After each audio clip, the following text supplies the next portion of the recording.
Good morning, friends. Myself Patel Dixita from Ashwamik Vidyalay, Killa, Padi.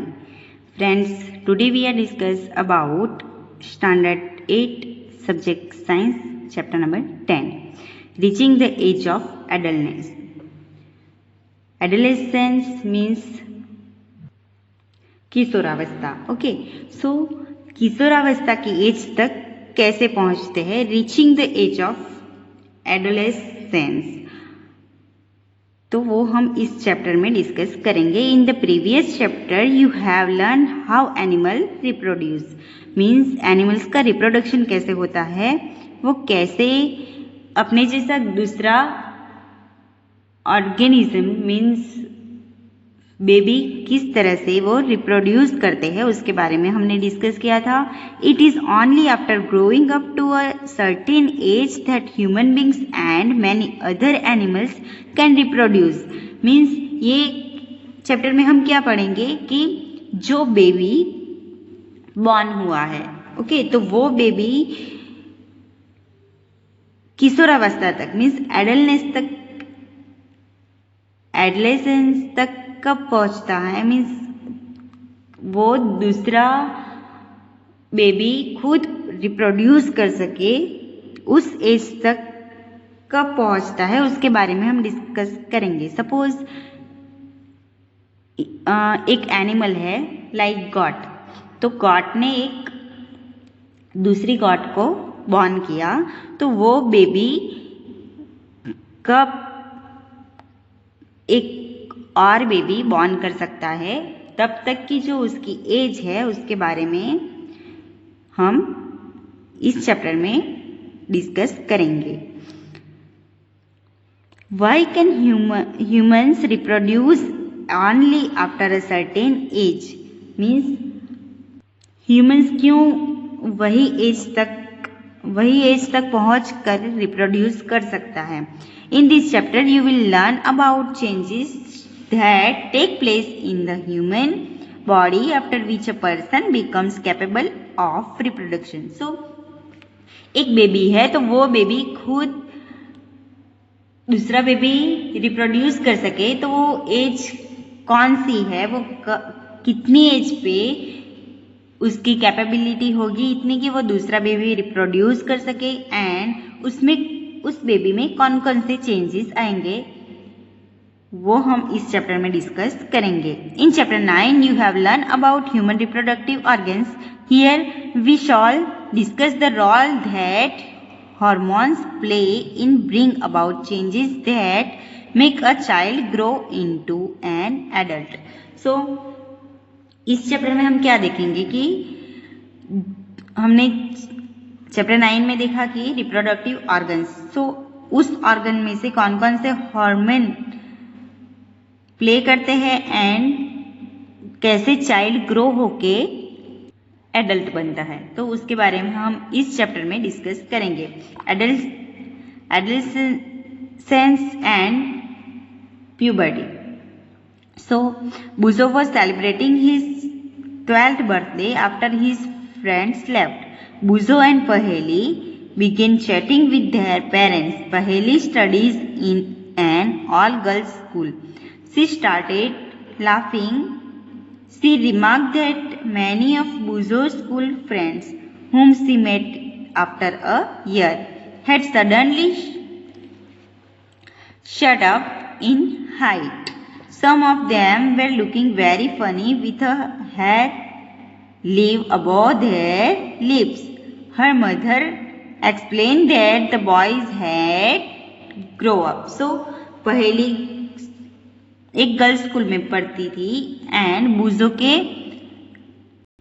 12th birthday पे वो उसके birthday पे आई. तो पहली गर्ल्स स्कूल में पढ़ती थी, तो बहुत साल बाद मीन्स आफ्टर 1 year वो बुजो के फ्रेंड को देखती है, तो उनके लिप्स के ऊपर जो हेयरी लाइन आई थी, तो उसे देख के पहली हंसने लगी.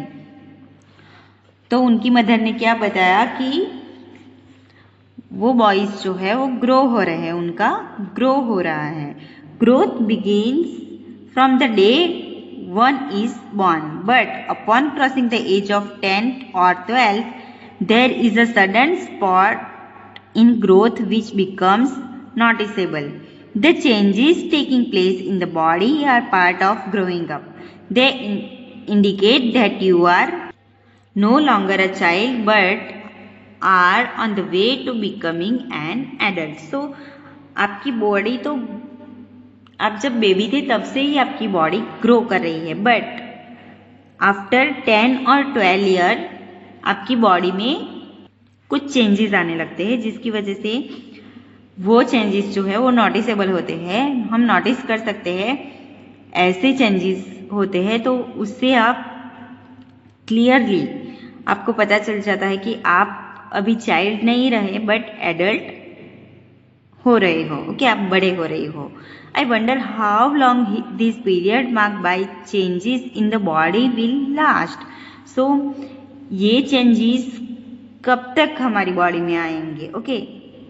It is a strange period of life when you are neither a child or an adult.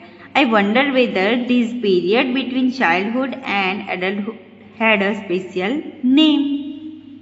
So पहली क्या बोलती है कि ये जो एडल्ट चाइल्ड से एडल्ट होने की जो एज है उसके बिटवीन जो पीरियड है चाइल्डहुड से एडल्टहुड तक का, तो उसे कुछ स्पेशल नेम दिया गया है। Growing up is a natural process. So grow होना एक नेचुरल प्रोसेस है।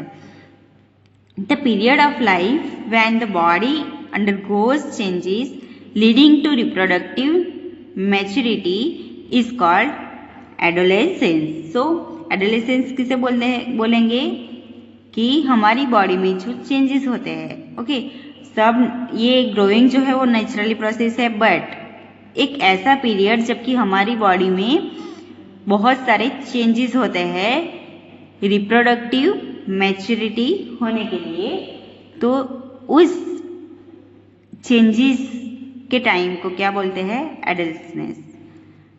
Adolescence begins around the age of 11 and last up to 18 और 19 ईयर ऑफ एज। सो 11 से लेके 19 ईयर तक ये चेंजेस होते हैं। Since this period covers the teens, okay, तो इस पीरियड को क्या बोला जाता है, टीन। शॉर्ट क्वेश्चन पूछा जा सकता है या फिर फिल इन द ब्लैंक्स में पूछा जा सकता है। 13 to 18 और 19 years of age it's called teens. Adolescence are also called teenagers, okay. So adolescence को क्या बोलते हैं, टीनेजर्स भी बोलते हैं। इन गर्ल्स एडोलेसेंस में बिगिंस अ ईयर और 2 earlier than in boys. So boys से 2 साल ज़्यादा भी adolescence गर्ल्स में आ सकती है। Also the period of adolescence varies from person to person. So ये person to person अलग अलग होते हैं कि ज़रूरी नहीं कि 11 साल की ईयर में 11 ईयर की साल में हो ही जाए, ओके, बट 11 की एज में ना हो कि वो 13 14 ईयर भी हो सकते हैं, ओके। सो ये पर्सन टू पर्सन अलग अलग है। किसी को 10 ईयर में भी हो सकता है, किसी को 12 से भी हो सकता है, ओके। तो ये अलग अलग डिफरेंट एज है जहाँ से टीनेजर्स मीन्स टीन्स स्टार्ट होते हैं। The human body undergoes several changes during adolescence. These changes mark the onset of puberty. The most important change which marks puberty is that boys and girls become capable of reproduction. Puberty ends when an adolescent reach reproductive maturity. So puberty का जो end होता है means reproductive maturity की starting होती है, okay. So ये जो human body undergoes several changes means जब body में changes हो रहा होता है तो उस एज को क्या बोलते हैं, उस चेंजेस को क्या बोलते हैं, puberty. Clear that? Now Paheli and Buzo realized that sudden increase in height and hairy line above the lips in boys were sign of adolescence. They wanted to know more about other changes at puberty. So जैसे मैंने आपको बताया कि adolescence की as में means teens as में क्या होता है कि बॉयज़ के लिप्स के ऊपर हैरी लाइन बन जाती है। ओके, तो ये तो पहेलियन बुज़ों को पता है कि ये लिप्स के ऊपर हैरी लाइन बनती है, बट ऐसे कौन कौन से अदर चेंजेस है जो कि पबर्टी में होते हैं। So I hope you understand today's lecture, and in the next lecture we discuss about the next topic, it is changes at puberty। तो ये जो चेंजेस है जो लिप्स के ऊपर हेयरी लाइन हो जाती है, तो उसके सिवाय और कौन कौन से चेंजेस है जो कि पबर्टी में आते हैं, तो उसके बारे में हम नेक्स्ट लेक्चर में डिस्कस करेंगे। Thank you.